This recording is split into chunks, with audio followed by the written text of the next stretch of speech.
All right, so the Padres dropped game 3 of this series. They won the first two, and they totally could have won this one. 5-0 was their lead initially. Gavin Sheets with that triple off the wall.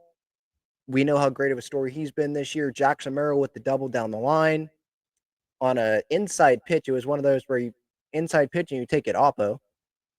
Good piece of hitting from him. Gavin Sheets adding on there to make it 5-0. Ball off the bag. So everything was going good, and you had Nick Pivetta on the mound, and even with the runs that he allowed, he was super efficient in this game. You see here, even with the 5 earned runs, 82 pitches with 55 of them being strikes, like really efficient.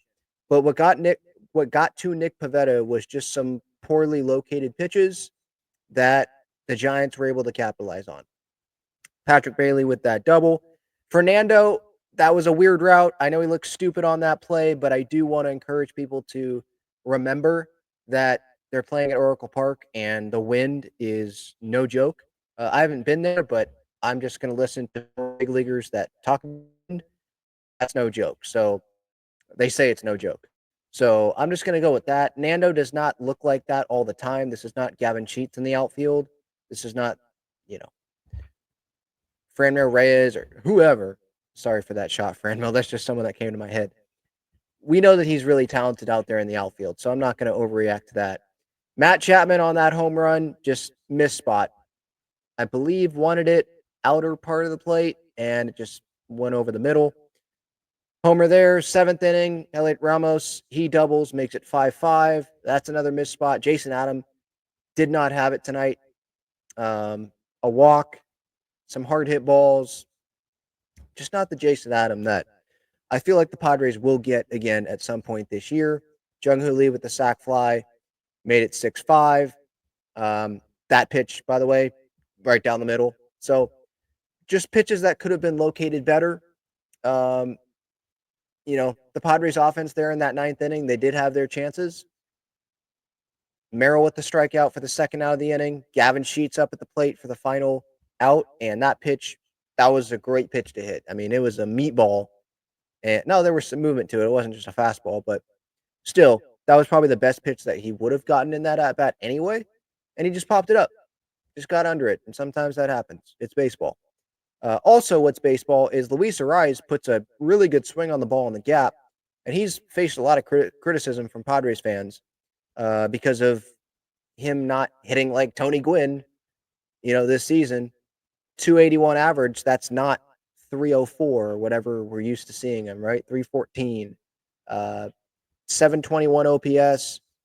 Just, sometimes, and this is just who he is, like I said last night, sometimes it's good and sometimes it's frustrating, but expanding the zone, just making contact, not striking out very much. Here, though, puts the ball in play, really good swing on the ball, and it's in the gap and the right fielder. What a catch from him.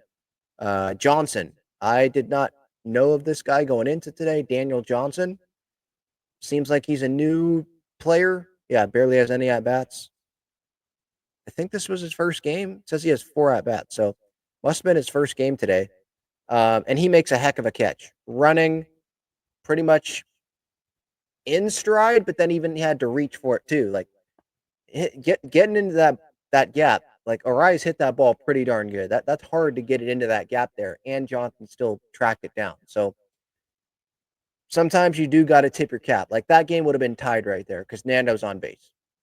That game's tied easily.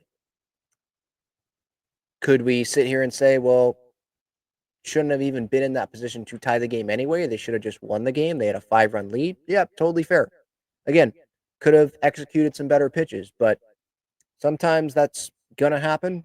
The Padres had some really good plays earlier in this series already in the first 2 games made on the Giants when the Giants hit the ball hard, and the other way around tonight. So it's a bummer to lose this game, no doubt, when Nick Pivetta is that efficient.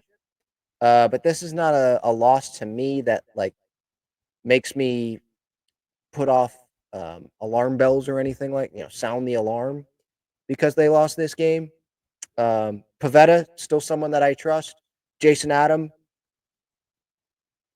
this is one of the stretches that most relievers go through. Like, it's not going to be great the entire season.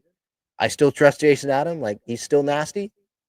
And sometimes the opponent's going to make some really good plays, and sometimes you're going to pop up on a pretty darn good pitch to hit like Gavin Sheets did there in that last at bat. I mean, he helped the Padres. I mean, he was a big reason why the Padres obviously had that 5-0 lead in the first place. So we got to remember that as well. Something that I wanted to note: Bogaerts left this game. Iglesias went in there at shortstop for him. I want to say in the 7th inning, maybe the 6th inning. I think it was the 7th though.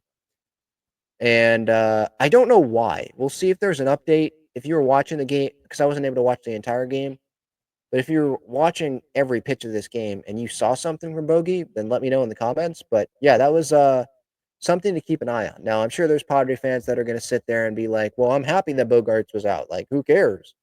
But because I saw some numbers about Bogaerts and Hosmer, and the numbers are actually pretty similar. And the Bogaerts deal is 11 years for 280, not 8 years, 44.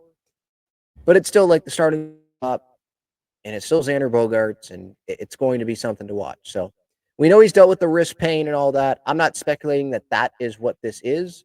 I'm just saying in the past that's been one of the injuries. So hopefully that's not something that has crept up again. But again, I have no idea what happened. And let me check social media actually real quick before I end this, just in case there's a tweet out there already about a Xander Bogaerts update. Oh, okay. Schultz said sore left shoulder. Well, that's not great. Bogaerts, I assume this wouldn't be because of last year's injury, but remember last year he dealt with a shoulder injury as well. So that's not great. But yeah, that's what I've got tonight. Pretty short, pretty quick, but yeah, it's a bummer, and that's really what I got.